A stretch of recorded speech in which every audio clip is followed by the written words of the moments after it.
তো hello friends, আমরা কখনো এই প্রবাস থেকে দেখছি মুসলমানরা মন্দিরের টালি খুলে নিয়ে আসছে, কখনো প্রতিমার মূর্তি ভেঙে দিচ্ছে, কখনো আবার প্রতিমার মুখে মদ ঢেলে দিচ্ছে।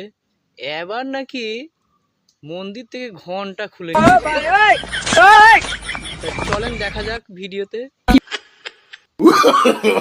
no no no no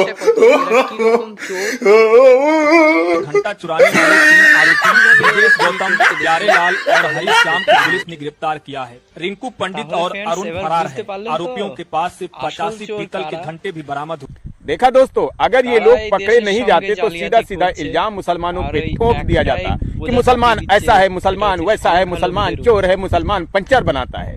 मेरे दोस्तों, इस वीडियो को ज्यादा से ज्यादा शेयर कीजिए और हमारे अकाउंट पे पहली बार आए हैं तो हमें फॉलो भी कर लीजिए।